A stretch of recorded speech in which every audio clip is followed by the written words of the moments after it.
Hello guys, welcome sa ating munting channel. Halika tayo magtanim ng ampalaya. Hope na may matutunan ka sa bidyong ito at sana tapusin mo ang bidyong ito hanggang sa dulo.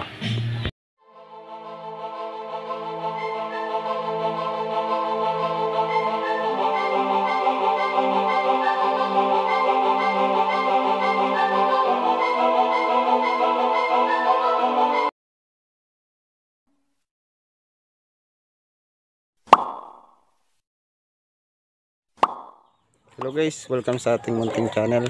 Halika tayo magtanim ng ampalaya.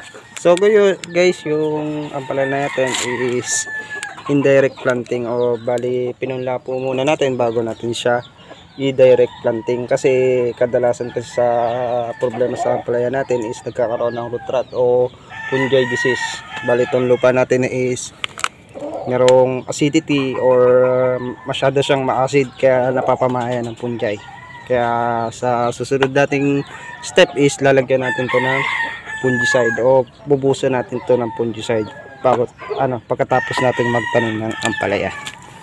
So guys, kung nakikita nyo is nag-i-indirect planting ako na gamit yung disposable cups dahil yung disposable cups is madami dyan sa gilid ng daan natin. Kaya tapon-tapon lang kaysa sa seedling tray.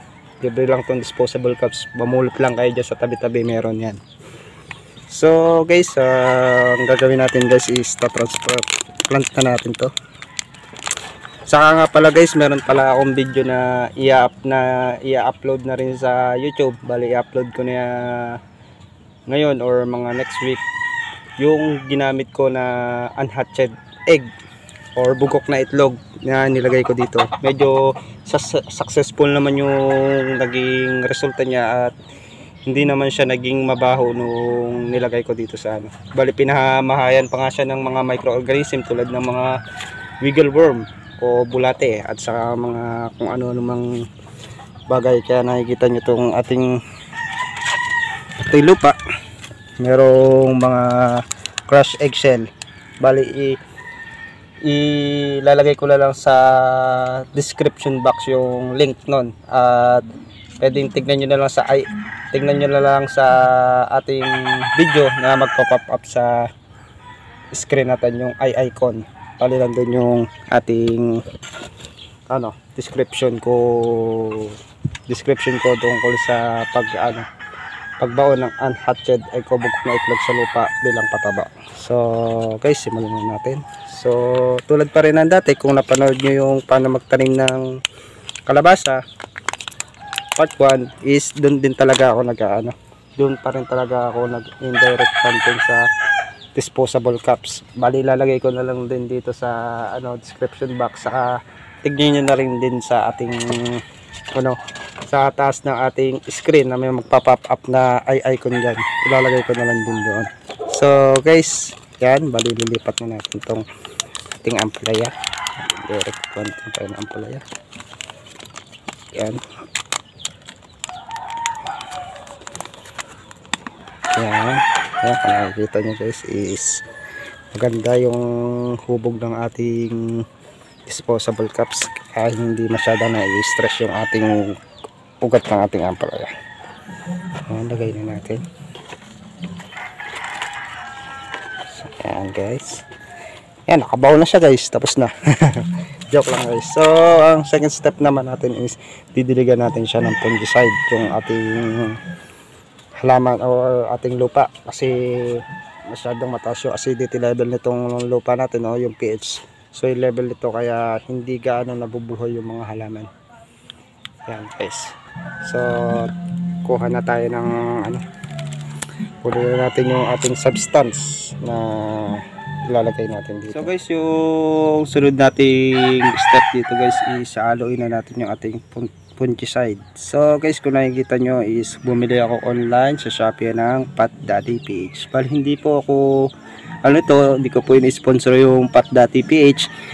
At kung napapansin nyo is maganda naman yung rate ng Pat Daddy PH dun sa Shopee kaya binili ko ito. So guys, kita nyo yung kanyang description and 1 pack is good for 1 gallon of water or 4 liters of soil range foliar spray. So guys, ang kailangan lang natin gawin dito is ididilig lang po natin to ng 7 to 10 days. Yan. So guys, bali meron na ako ditong absolute 8 liters po yung ano nito, ang laman. Medyo maluma na po kaya di ko makita. Yan po, 8 liters. Diyan po natin ihahalo yung ating fungicide na gagamitin dito sa ating ano, sa ating mahiwagang soil, sa ating lupa na pinagtanaman natin ng ampalaya. So guys, yung fungicide, kung wala kayong wala kayong pambili ng fungicide, maaari tayong gumawa gamit yung baking powder. Yan, bali meron ako kasi nagawa dati na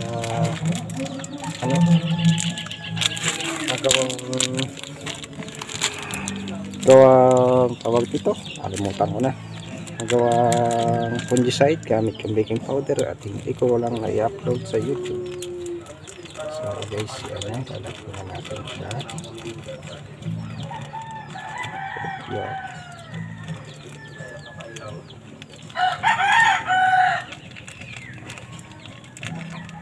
Wala, ito is magiging balancer lang din natin to ng ano, depende kung ano ka grabe yung ating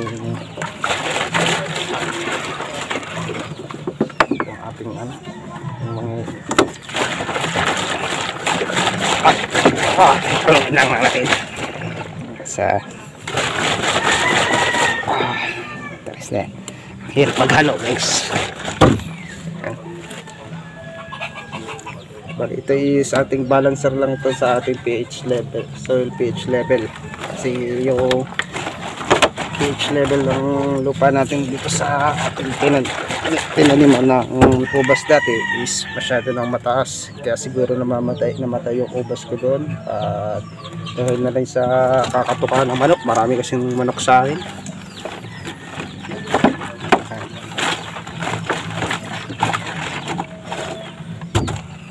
Guys, pwede po natin tong pa-spray guys, no? Kung may mga fungi po yung ating halaman, pwede natin pang-spray ito. O kaya kung may fungi man, yung nagkaroon man ng fungi or root rot yung halaman natin dito sa halaman, yung ugat natin halaman, pwede natin pandilig. Ang recommended po dito na mga sakit na fungi is yung powder mildew saka yung honeydew. Makikita nyo puti-puti yun, puti-puti sa halaman. Tulad yun ng langgam na ini-extract yung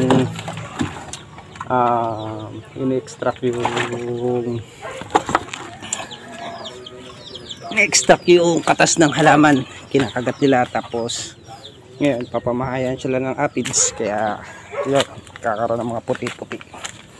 Yung puti-puti is yung aphids. Tapos yung mga parang fungi na ano, puti-puti, yung tinatawag natin honeydew, mildew pala, sorry. So guys, i-didilig lang natin ito.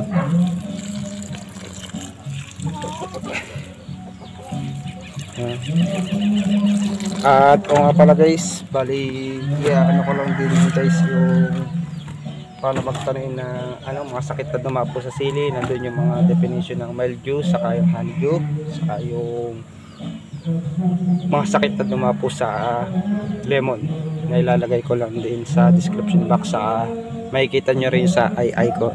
So guys, tapos na yung ating ginawa.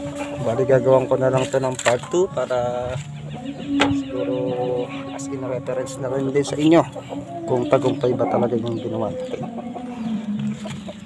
Yan, lalagyan ko na rin siya ng pambalag.